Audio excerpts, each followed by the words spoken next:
Progressive lawmakers are ripping President Biden's offensive pick of former Chicago Mayor Rahm Emanuel, Democrat, to serve as U.S. ambassador to Japan and are urging the Senate to oppose his nomination.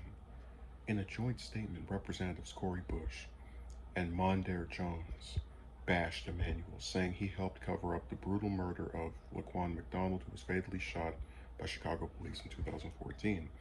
In any other line of work that would have rightfully ended his career, he has no business holding any position of public trust, let alone representing our nation on the world stage, the progressive lawmaker said. As Black Americans, we find the Biden administration's decision to nominate him not only professionally and politically indefensible, but personally offensive.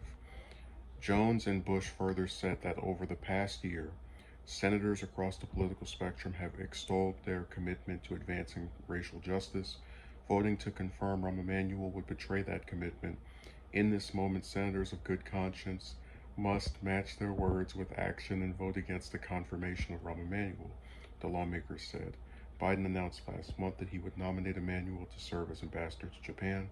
Prior to serving 2 terms as mayor, Emanuel served as a member of the House, where he led the Democrats to a majority in 2006. But the former mayor's handling of the McDonald shooting has become a focal point of progressive objections to him serving as the ambassador in Tokyo. Yeah, I had to make sure that wasn't another grammatical error by the Hill, because they're notorious for that after all the articles I've read from them. But what I find most interesting about this story is that one of the things Dore likes to talk about is how progressives will support politicians that are more to the center of themselves for higher offices, and then when they get in charge, they kind of turn their back to them because we have your vote anyway. And this was the case with Biden, ignoring the stuff with Emanuel, right, who I think probably is going to get this position. Anybody remember Neera Tanden? That was someone who was despised by Sanders supporters, and she was picked for a position that had a Senate confirmation as well.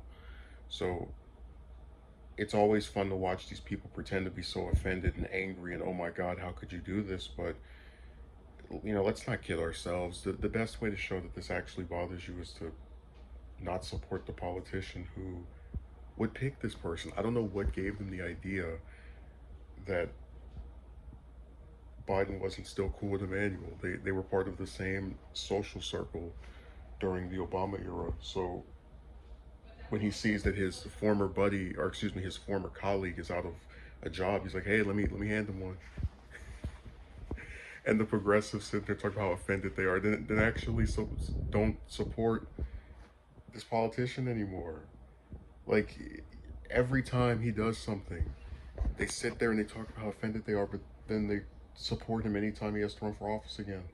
During this last election cycle, I heard about how offensive it was that he wrote the 90s crime bill, but they still endorsed him. And sure enough, if Emanuel gets through and takes this position, guess what 2 names you're going to see endorsing Biden for another term in 3 years? Bush and Jones. Because again, these people get upset for a little bit, and then they go right back to the status quo of endorsing whoever's at the top to bootlick so that they can get little minor stuff done every few years.